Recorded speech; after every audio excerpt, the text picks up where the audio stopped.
Bizde İslamda 5 parz var. Бардыгыбыз жакшы элебиз, İslamda 5 parz var.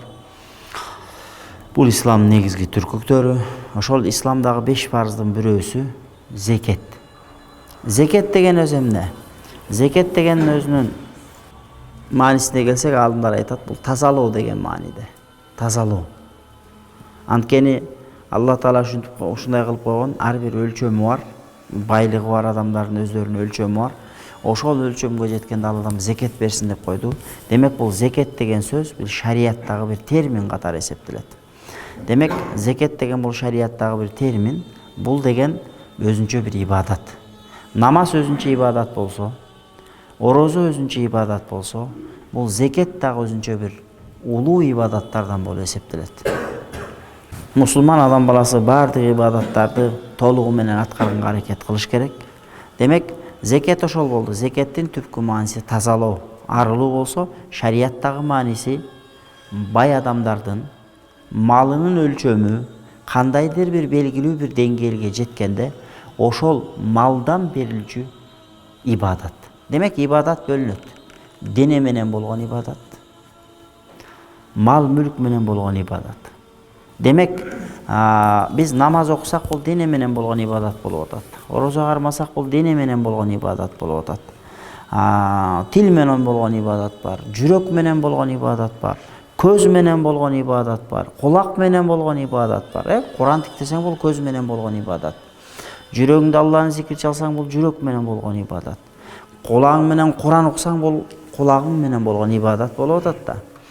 Ал эми мал мүлк менен да болгон ибадат болот. Сен тапкан, адалдан тапкан дүнүйөңдү, адалдан тапкан малыңды Алланын ыраазылыгы үчүн бирөөгө соопчулук кылып бере турган болчу болсоң, бул ошол мал мүлк менен болгон ибадат болуп эсептелет дагы. Ошол мал мүлк менен болгон ибадаттардын туу чокусунда зекет турат.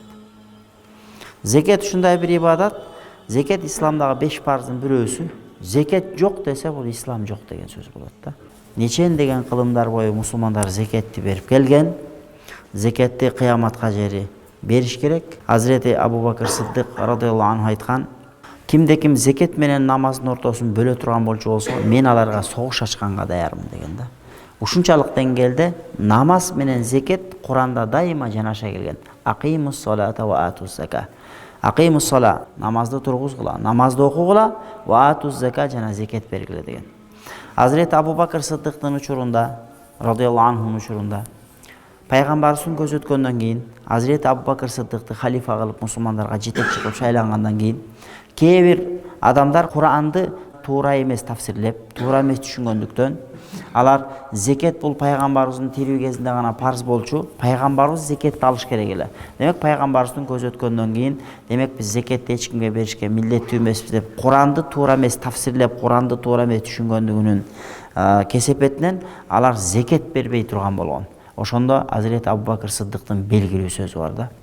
Валлахи деген, мен жанымды мени жараткан затка ант ичип айтамын. Намаз менен зекеттин ортосун ким бөлө турган болчу болсо, мен аны менен согушканга даярмын деген да. Ошондуктан бул ушунчалык деңгээлде ибадат, ушунчалык деңгээлде улуу бир ибадат болуп эсептелет.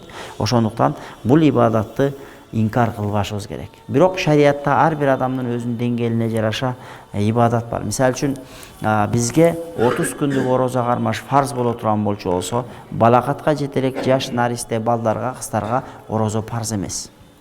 Намаз деле парз эмес. Ошол сыяктуу бул зекет кимдерге парз? Зекет шариятта көрсөтүлгөн бай адамдарга парз болуп эсептелет. Анан шариятта ошо көрсөтүлгөн алтын боюнча бай ким десе, өзүнүн там ташы, керек жарагы, минип жүргөн машинесинен тышкары алтын менен эсептегенде 20 мискал алтыны болсо, анда ал адам бай дейт.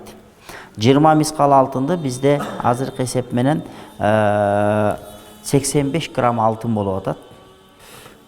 1 грамм алтыны болсо, 85 грамм алтын эсептегенде 1 граммы 1,5 миңден болот экен да. 1,5 миңден болот экен дагы. Демек 85 граммды 1,5 миңден эсептегенде 127.500 сомго айлантканда. Кимде-кимдин там ташы бар, там ташынан тышкары, минип жүргөн өзүнүн күнүмдүк машинесинен тышкары оборотто турган акчасы болсо, же болбосо үйүндө жөн эле сейфте турат, сакталып турат. 127.500 сомдон ары көздөй кимдин акчасы боло турган болчу болсо, шарияттын эсебинде ал адам уже бай.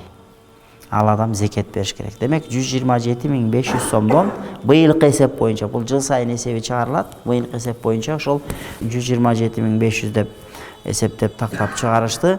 Демек ал адам ошол зекеттин көлөмдүк акчанын 2,5%-ин Кудай жолуна бериш керек болот.